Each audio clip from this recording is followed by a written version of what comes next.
Hello, and welcome back to ClearCast, the real estate fintech podcast. This is episode 19, and I am joined, as always, by my colleague, Kenon Chen. Kenon, how are you? I'm doing good. I like your black t-shirt. Thank you. I like your black t-shirt. Thanks. Yeah. That's great. Yeah. We've got a very fun and exciting episode. Later on, we have our good friend Shaival Shah from Ribbon joining us for an interview. There'll probably be a joke on the pod in there at some point too. Just a quick heads up, quick fair warning on that. Surprise, surprise. We got some fun things to talk about before that. Yeah, speaking of surprises, a little birdie told me that you might have had a title change there, Jeff. Was the little birdie a press release? It was a press release. It was actually a really big bird. Something's really exciting has happened in the past couple of weeks. You want to share with the audience why you are now called El Presidente? I am not called that. But thank you for making me feel uncomfortable. So it's not, there's big news. It's not really about me specifically. It's about something very exciting for our industry and for Clear Capital. Clear Capital just announced that we have acquired a Finnish prop tech startup called CubiCasa. And CubiCasa is incredibly exciting technology that enables anyone with a smartphone and no training to do a 10-minute walkthrough of a property and get a fully detailed, accurate floor plan with gross living area. And it's a technology we've been using as a customer for about a year. And we loved it so much that Dwayne, our CEO, decided he wanted to buy the company. And super cool. Mm-hmm. Yeah. No, I think it's it's exciting to, at least from a ClearCast perspective, right? Like for us to be in the middle of this whole real estate fintech conversation, because CubiCasa's customers are very much in the real estate space, right? I mean, real estate photographers use this. Things to really support the listing process, marketing of the listing process, bringing that world together with the fintech world and helping financial services make better decisions. So we are the embodiment of our own podcast, Jeff. It's correct. That is not the driving force behind the acquisition, but it's certainly a nice benefit. It's all for the podcast. Everything it's all for the podcast. It's also, to be clear, somewhat about revolutionizing and modernizing the appraisal process by enabling property data collection to be performed by non-appraisers to create new capacity for the industry, new approaches to valuation that are faster and better and less prone to bias. So we're excited. We're really excited to help CubiCasa grow as its own independent company, serving customers independently and open for business to any and all customers, and really to help drive the change for the industry towards modernization. It's going to be fun. Very cool. Awesome. Yeah. So on the subject of appraisals and on the subject of appraisal bias, our news story that we want to hit on a bit this podcast is less of a news story and more of a research paper from our friends at Freddie Mac. Just last week, Freddie Mac released what was a very eagerly anticipated research paper. And that paper is called Racial and Ethnic Valuation Gaps in Home Purchase Appraisals. This has been a very hot and important topic within the lending space for the last year or so. We've talked about it on this podcast before, Kenon. And this is a pretty interesting new research project from Freddie Mac that gives us some new insights. So they've, following up on lots of the stories that have been out there in the media about potential purchase appraisal bias pertaining to race and ethnicity, Freddie Mac kicked off a study of whether minorities are more likely to receive an appraisal value that's lower than the contract price during purchase transactions. Can you walk us through this research paper and what it means to us? Yeah, this is a very significant, I think this is a very significant analysis and research that they released, because it's really the first one that is based on real appraisal data and a lot of appraisal data. They looked at 12 million appraisals that have been submitted to Freddie Mac. And many of the other studies are academic studies using AVMs or using other tools to try to approximate appraisal value. But this is really looking at the appraisal data, as well as and not just the value itself, but comp selection and things like that. And where they came out with their findings was that there was a significant difference between Latino and Black communities than mostly white communities when it came to the appraisal coming in lower than the purchase contract. For Latino communities, the gap was 8%, more likely to be lower than white communities, and then for Black communities, 5.2%, was sort of the gap there of appraisals coming in low in comparison. And I think it's interesting though, is that they never really got to, well, why is that happening? What does that really mean? They got to, well, here's what we see. There's obviously a disparate impact on mostly Black and Latino communities and compared to white communities, but they don't exactly identify because this, right? Because appraisers are doing this, or because the system's doing this, or the data is this. They don't point to any of that. And but there's a real impact. There's a real disparate impact on people of color. So it's something that is definitely worth further investigation. Yeah. What do you think comes next in this dialogue, now that this kind of really clearly defined report is out there for the public to see? I mean, just speaking for myself personally, I think that it's really helpful if we stop thinking about who to blame and think more about the impact and the positive change that we want to create, so that there's fairness and equal opportunity right across communities for this process. But I think the next step is for folks like Fannie Mae, has said that they're going to look at their own data. They have 50 something million appraisals that they're going to be looking at, and they've stated that their goal is to understand root cause, so that there's actions that can be taken. So I think that's a great next step, right? Is let's not rush to be drawing conclusions or trying to find someone to blame. I mean, it's still not about saying that there's a group of people that are acting in a racist way. But there's something wrong with our system that's creating disparate impact that is worth looking at the data and I'm trying to understand.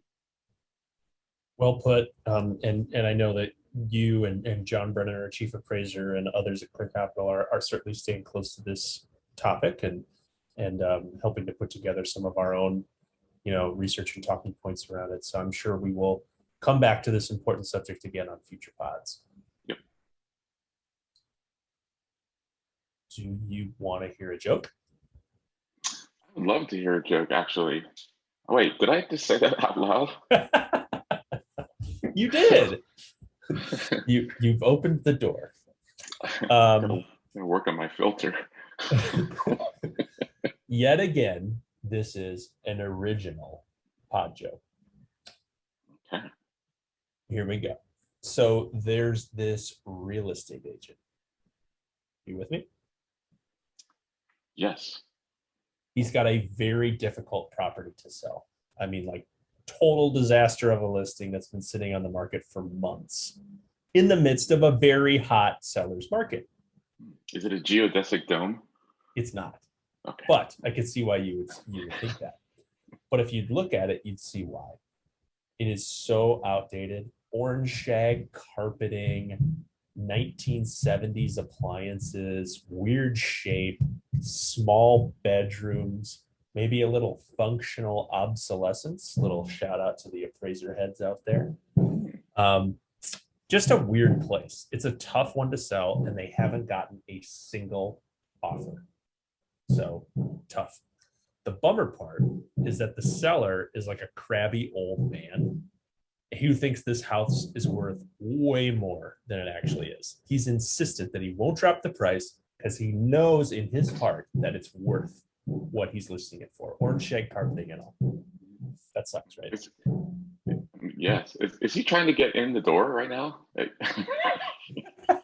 So little pod fun. My 10-year-old son Gus is practicing the drums in the basement right now, and so you all are getting to hear that. But I think it's fun part of the pod. We can leave it in, right? Okay. Does it sound good?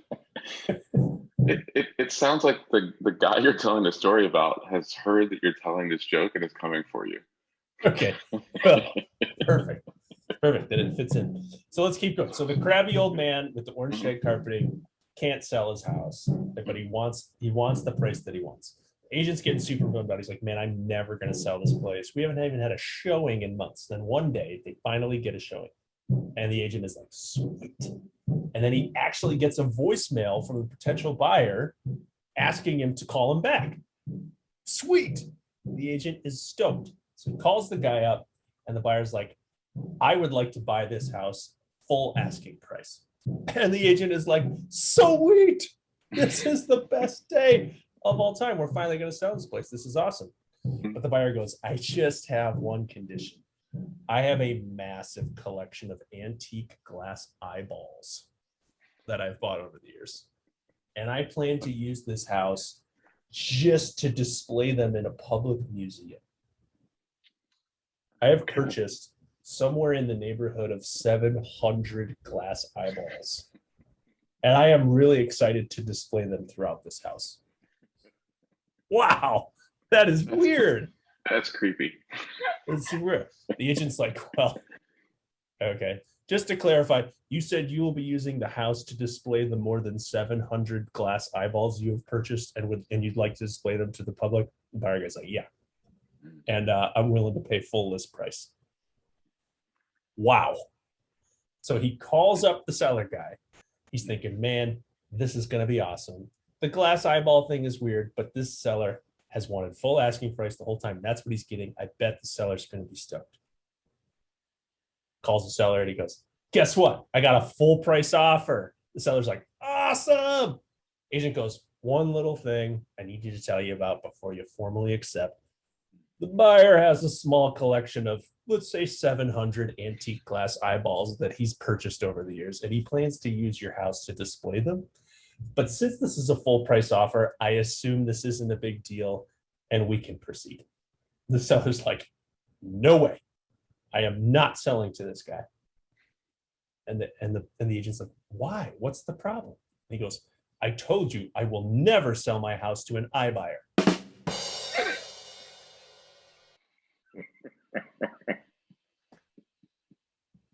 You get it? I should have seen it coming. I really should. Oh. Do you get it? I get it. I get it. It's yeah. The punchline though was really visible.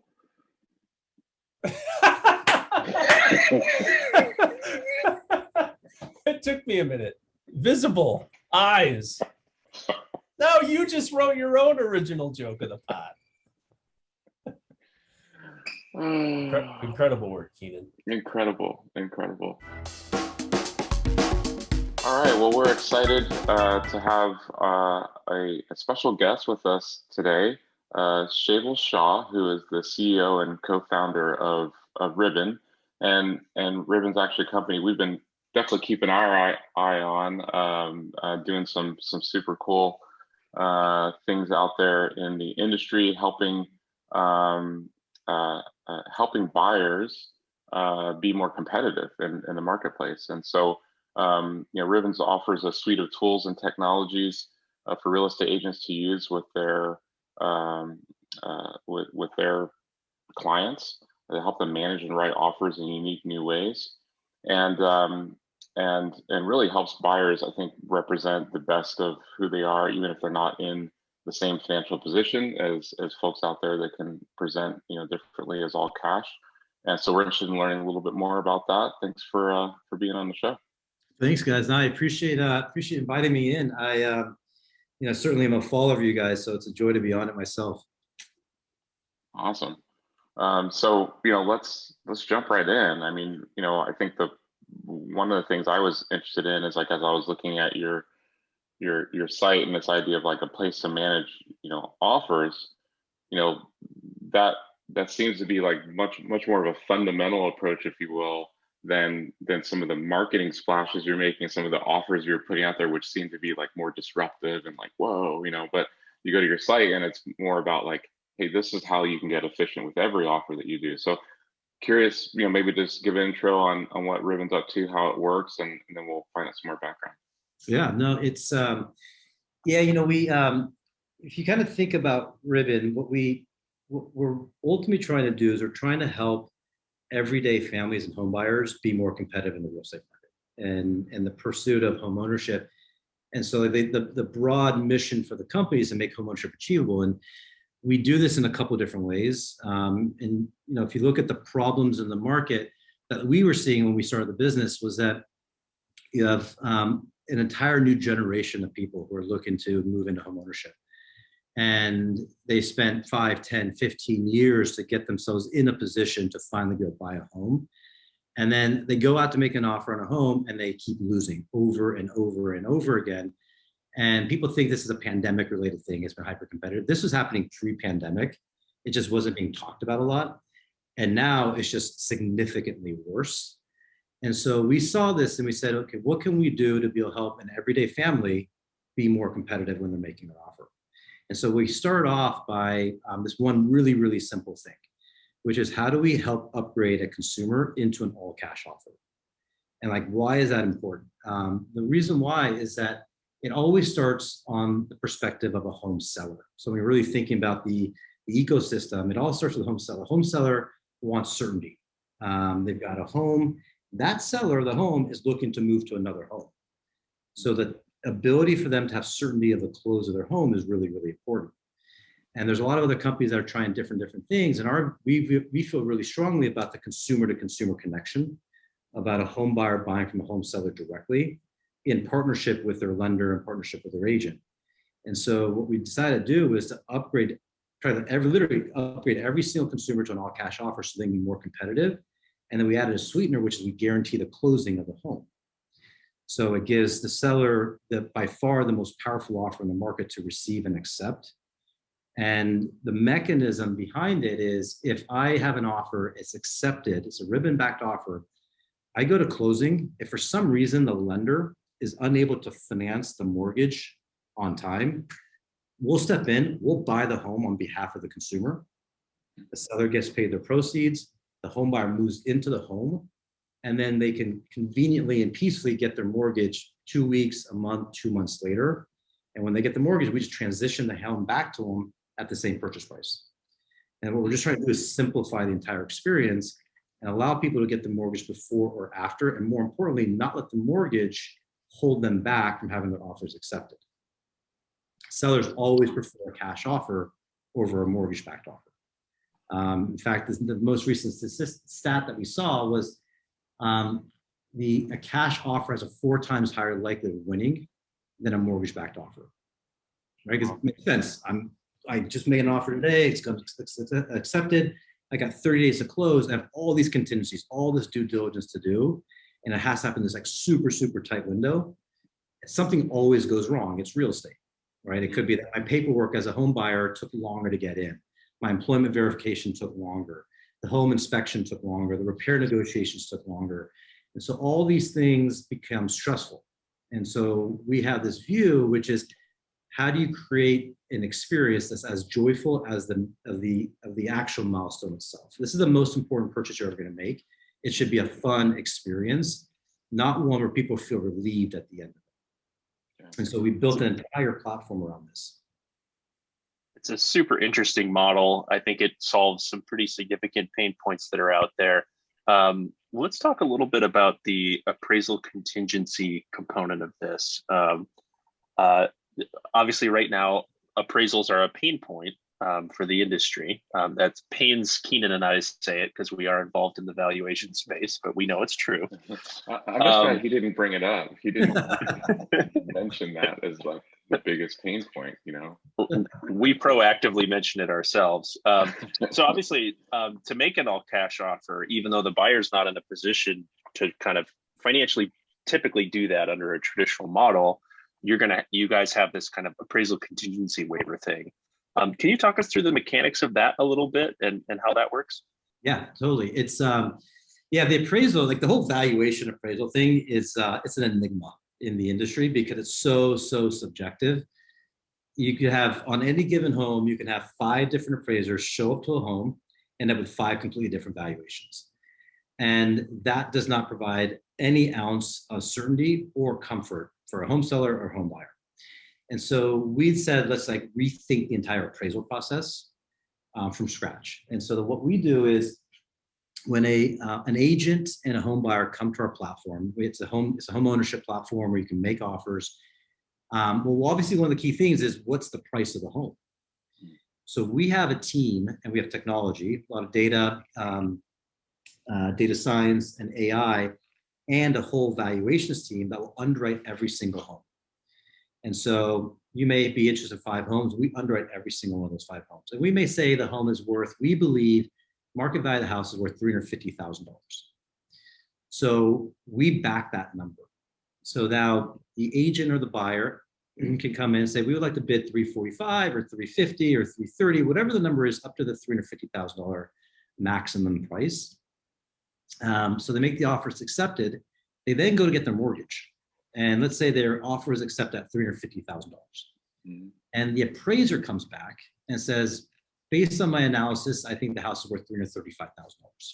And here are some comps, and here's my logic to it, and here's the official appraisal report. That gets submitted to the lender. The lender says, the home is worth $335,000. You're at contract at $350,000. Today, what happens, in the absence of ribbon, the home buyer and the home seller in the 11th hour had to go back and renegotiate the contract with their 2 realtors.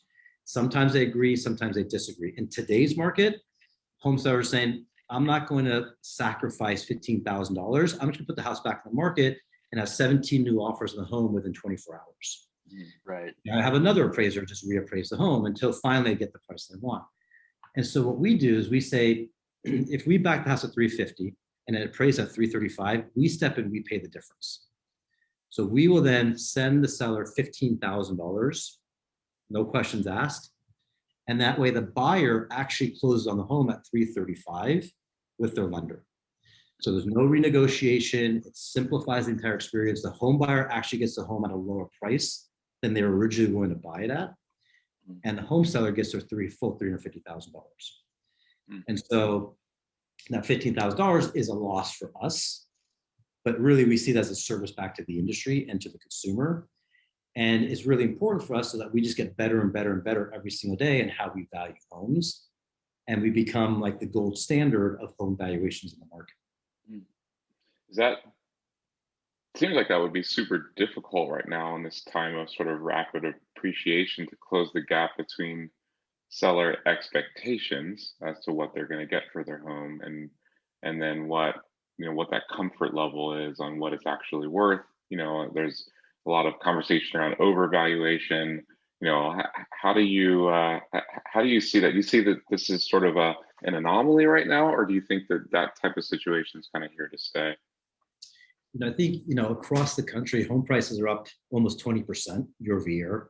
It's like outrageous what's happened. Yeah. And the tricky thing is that appraisers are going to look backwards for the last 6 months on various different comps in the market. So if you're in a market that's doing this and looking at price points through that curve, they're going to always undervalue the home. Meanwhile, the home buyer, the home seller are saying this is what the market is today, and we're looking forward. So it's just disjointed, the forward-looking market versus historical market. And so what we have seen happen is a couple things. One is about a year ago, list prices were pretty in line with market. Now what's happened is that the sellers are starting to list the homes a little bit higher than kind of clear market price. And then they're hoping, expecting buyers will come in even over the top and bring cash to close at the closing table. The last 2 weeks, that's starting to settle down a little bit. We're starting to see the list prices come back down just a tad, 1 or 2% lower than what it was 2.5 weeks ago. Largely driven by the fact that there's buyer fatigue in the market. Buyers are exhausted, agents are exhausted.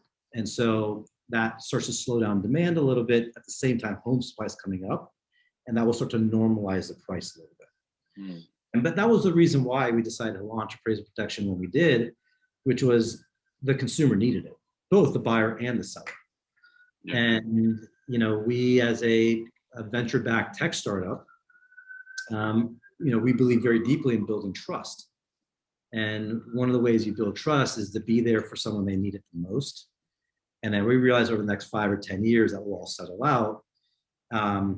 But we're building a significant trust, and it's been massive demand on our product on appraisal protection. That's very interesting. So yeah, you guys have come a long way, obviously, from where you started to where you are now. So let's maybe take a step backwards now that we've got a really good sense of the current product, and go to your origin story. What was kind of the driving impetus for you to start this? Is it meaningful to you in some way personally? Yeah, it's a great question. So the concept of home and home ownership, more than real estate, like I never really thought about this from like a real estate perspective. I've always thought about this from the concept of home and home ownership. Has been very dear to me and my entire family for years. And really where it started from was my parents are immigrants from India, and they moved to the States back in the 60s. And they spent 10 solid years to just do the basics, find a job, build enough for down payment, spend 10 years to build their credit. And then they went to go buy a home, and they were declined because there was all these inequities and biases in the mortgage process, and how mortgages were insured by the FHA. And so back in the this is crazy, but in the late 70s, all the way up to the early 80s, this is something most people don't know. The Federal Housing Administration would not insure a mortgage to a minority family. And so my family experienced the inequities of housing very, very deeply. And then finally what ended up happening is that we were able, through the generosity of some people that worked with my father, to be able to buy our first home in cash. They contributed in to be able to buy the home in cash for us. And then that triggered a whole series of kind of developments. It helped us go from a low, kind of a lower socioeconomic family into a middle-class family. We were able to move into a suburban environment where we had better schools, better education, better healthcare. You get better access based on where you live. It's just an unfortunate reality of the world that we live in. And then my father created a kind of a social impact fund to help other families do the exact same thing for years to come. So I kind of grew up with that in my life. So home ownership has always been a big deal for me, but most importantly around fighting the inequities and really about leveling the playing field, so that if you are really truly in a position where you have earned the right to be able to go buy a home, you should have the ability to go buy a home. And you should not be competing against 25 different investors. You shouldn't have to compete against high net worth individuals from Boston and New York City that are buying their 15th home in Nashville and Charlotte and San Antonio and everywhere else. And so that was like the origin story. And then in 2017, the thing that just kind of kept pissing me off was that home ownership rates just kept dropping. Like here we are, we're an industrialized nation. We have better policies, we have better education, we have more money as a country, and home ownership of all things is dropping. And that was like the last straw. So that was back in 2016, 2017. And that's when we decided to start Ribbon. So, I mean, that's a super compelling story. And, I mean, I think most people think about some of those FHA impacts or biases as being way earlier than that, right? In the 30s as opposed to the 60s and 70s, and I don't think of it as like our parents, might be going through that. So, you know, seeing Ribbon as, I guess I hadn't looked at it that way before, but so you see Ribbon as a way to provide, in a way, another tool for people to ensure that they are competitive, not only for if I'm understanding this right, not only for the purchase of the home, but also to ensure they have financing options and make it work for them, as opposed to being, in a difficult spot, if you will. Yeah, exactly. It's it's hard to be great at a lot of things. And so like we kind of think like, what are we just really, really good at? And just like stay in that swim lane. We're really, really good at just creating these like really unique financial offerings. My background and my professional background is out of finance and lending. And my view was like, there had to be a better way, or like, how can finance be used in a better way and capital be used in a better way? And so we are really good at creating these like novel new financial offerings and programs that are like really specific to like key use cases. And so our first use case was, you're an existing homeowner and you're in this like classic catch-22 and it sucks, which is, I got a home that I'm in right now. I have a home over here I want to go buy, but I can't buy that home because I can't get 2 mortgages. And I can't sell my home today because where am I going to live? And so I'm in this like catch-22. And so we created this kind of modern bridge experience where we would actually buy your new home, you seamlessly move in, and then you sell your home, and then we transfer the home back to you. So like that was like one. Another one was like this whole idea of like, how do you create a really, really inexpensive product for the first-time home buyer who can get their mortgage, but they can't get their offer accepted? And that was the Ribbon Boost product. And then a good example was appraisal protection. And so like we're really, really good at creating these like new novel financial offerings with this spirit of like, how does that one specific family be able to like move into their new home? And the other thing that we're really good at is technology. So like while I've been in finance and lending in the past, the majority of my career in tech. And so we think about how can technology be used not to disrupt, but to facilitate. So how do you create an experience that's better, simpler, and how do you invite other people to join?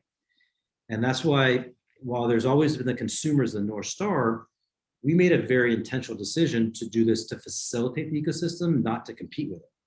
There's 2 million small business owners, which are realtors. There's 500,000 loan officers. They don't get paid unless the consumer wins and closes. Yet they have families, they're primary breadwinners, they're entrepreneurs.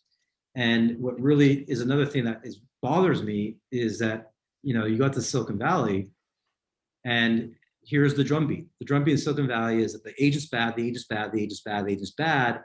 We're gonna go disrupt the agent. Well, the agent's not bad. It's just that all those guys that want to take that 6% commission as profit. Let's just be very real about that. We don't have a real estate broker problem in this country. We have a capital markets problem. The mortgage is broken. The same product that created home ownership for years and years and years is exactly the same product that's keeping families from earning that home ownership because they can't compete. And so we said, we're not gonna go create another mortgage product. That's what a lot of companies did. Young tech startups like, let's just go create another mortgage product. No shot you're gonna beat Quicken Loans, Rocket Mortgage in the mortgage. You're just not gonna beat them. They have scale, the size, the efficiency. It's a very, very considered product. So instead of trying to compete, we said, let's just go create overlays and initiatives to go partner with lenders and partner with agents, bring this together, bring the entire ecosystem in, and just collectively deliver a better experience for the consumer. And the response has been amazing. We have agents now that represent, close to 5% of all real estate transactions in the country on the platform. We have pretty much every major lender in the country that we're now working with to help them make their mortgage product better by converting them all to cash offers. So it's like the only product that's a win-win-win for everyone. The only one that loses, because someone kind of always has to lose. There's only one, and that's the investor. Hmm.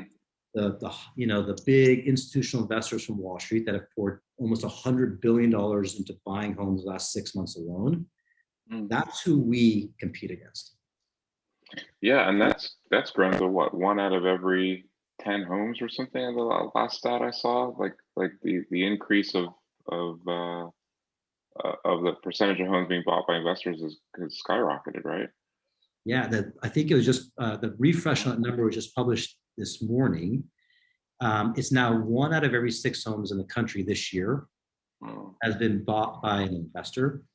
And in the secondary emerging markets, where all the migration's going to, because we're going through this like massive migration change, 1 out of 4 homes.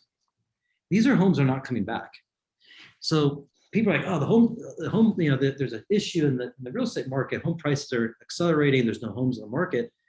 One of the big reasons why is that if 1 out of every 4 homes are being bought by an investor, those homes are not coming back on the market for 30, 40, 50 years. So it just sucks the supply of homes out of the ecosystem. There's just fewer homes for a consumer to buy. And the home builders are taking forever to build right now. They can do a better job. And so the only person that's losing right now is the consumer. Investors are stockpiled, right? They got high frequency trading machines, literally in their New York office. They got systems designed, pulling in all the MLS data. They got their models. It hits their little buy box. Offer goes out within 30 seconds. And I had a conversation with an agent a couple months ago, and she said it was amazing. I put my house in the market. I got like 17 offers in the first like 3 hours. And I'm like, how many of those offers have an LLC attached to it? All 7. Wow. That's what's happening. So families don't have time to even go see the home. The home's off the market. Right. It's crazy. I've been getting all sorts of random text messages lately. I'm not currently offering my house for sale, but I have gotten 3 text messages in the last month of somebody offering to buy my house. And every time it has the same form, and it seems like they're trying to sound like a human, but they're probably not. And I'm wondering if it's some high frequency trader in New York who's targeted me. Yeah, it's because the problem is that all this data is publicly available. They're able to kind of find out your home address, and there's some company that's selling some other credit card. Got my cell phone number. Cell phone number, and you probably are trying to out there, present yourself on LinkedIn. You added your wrong information there somehow. Somehow someone's contacting you, and now it's just gonna get sold over and over and over again until finally you're like, just I can sell you my house and stop texting. Sounds very efficient. Yeah, that's kind of what's happening. And people are, we have a saying here, which is the problem is that investors love the exact same home that the 3 of us love. And that's the problem. But we love them because we see ourselves living there for 10, 15, 20 years, potentially to get married there, potentially to be able to have children there because it's the right school district. On the other side of the equation, investors love it because they see 15, 20% yields in an appreciating asset that's got 10x leverage on it. And we're suffering through major inflation in this country. And the number one hedge against inflation is to own U.S. housing. U.S. housing represents 40% of inflation. And so it makes economic sense. I can understand why they're doing it. It's just not good for society.